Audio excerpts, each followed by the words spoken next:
trouble of building a new stovetop? What was wrong with the original? Boy, you really hate when No, it's nothing like that. Anyway, as I was saying, cooking for guests is different from cooking for yourself. Not only do you have to execute on taste, having the right equipment is a big part of that. Ill-suited equipment doesn't just make the job more tiring, it also slows you down. And paying customers don't have unlimited patience. Sometimes cooking is all about being well prepared. That's how you ensure speed. Okay, and what about precision and consistency? Precision all comes down to using your eyes. Where to slice into a particular cut of meat, how much oil to use, how to tell when a dish is done cooking. When you cook for yourself, you can always add salt if it's too bland or add water if it's too salty. You can tweak the taste as you go, but in a restaurant, there's not that much room for trial and error.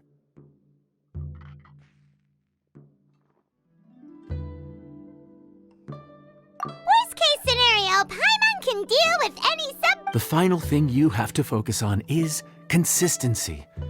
You have to be able to handle the most challenging orders with the same level of technique and skill as the easiest ones.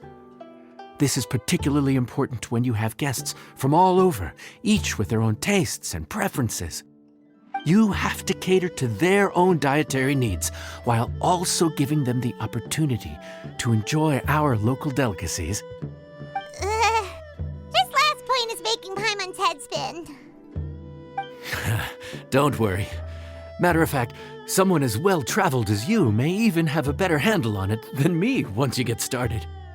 And of course, I'll be around to help you over the next few days. I don't think we'll have any trouble making all our guests feel right at home.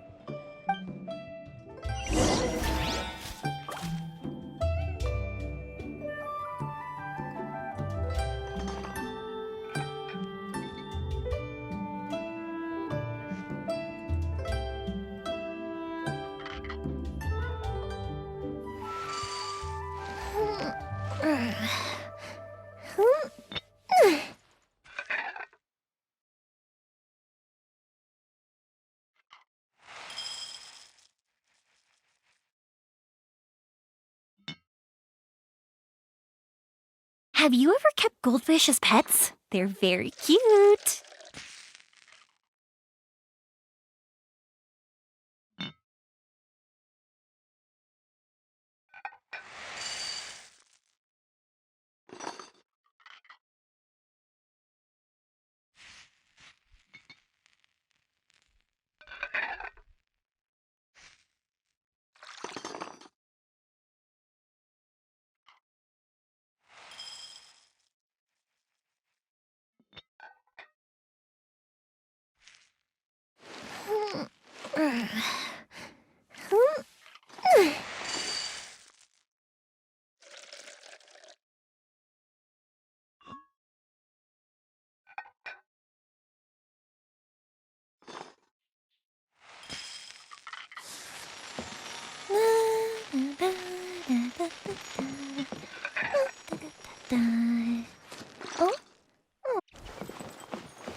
There's no time to lose. Oh, Paimon's memory is like a steel trap. This is gonna be a cinch.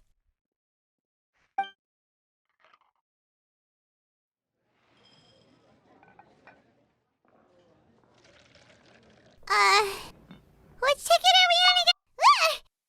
Was Paimon just sleep floating? We didn't even get a break in the middle. No, but this is peak season. You both did a mighty fine job for your first time serving guests at the inn. Luckily, all our customers were familiar faces. No strange requests?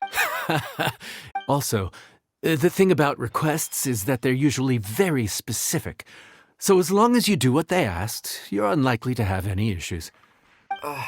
Excuse me. Are you still open by any... Huh? Paimon knows that voice. Let's go check it out!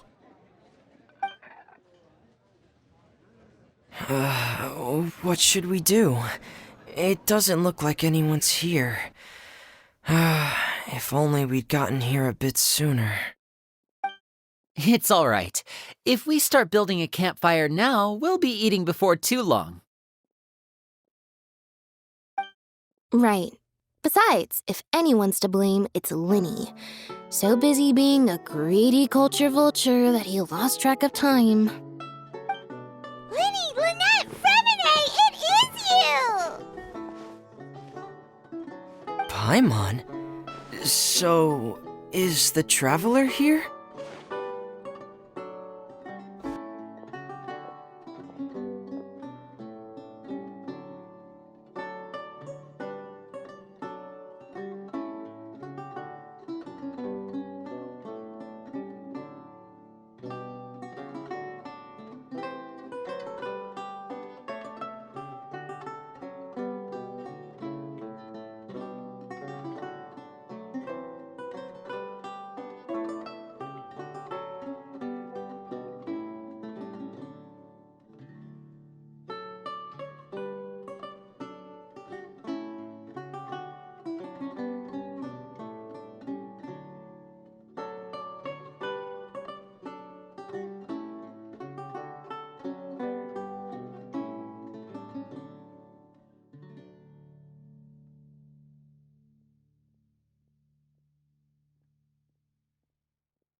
Traveler, Paimon! Paimon was gonna say the same thing! We're just lending a helping hand at the end.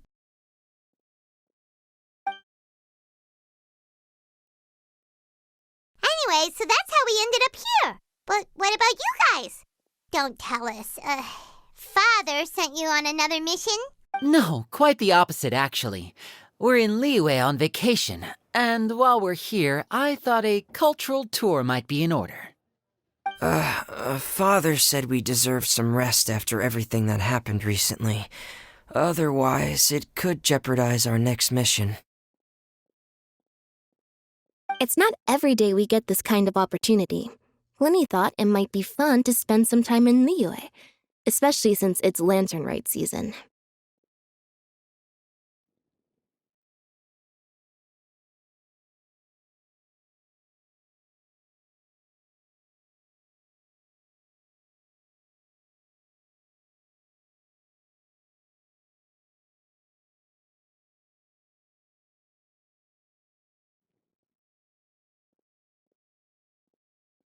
We could hardly pass up the opportunity to watch a Liyue-style magic show. Although, I think they call it conjuring here. In our time here, we've seen conjuring tricks incorporated into a Liyue opera show, and even a wushu dance. It was amazing.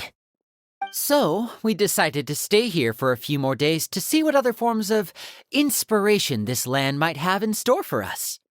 We visited Granny Roshin in Chingsa village not long ago, and today we continued our cultural tour in the area around here. In the end, though, we lost track of time. We haven't even eaten anything yet.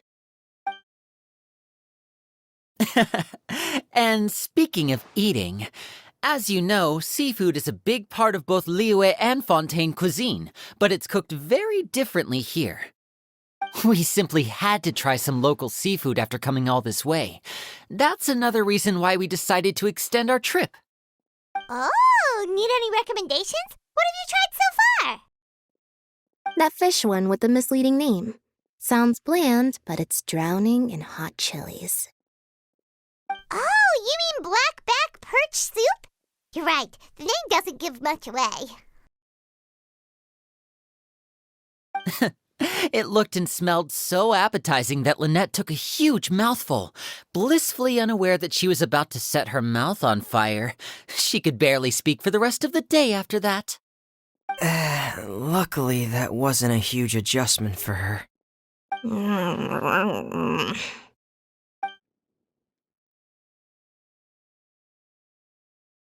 What?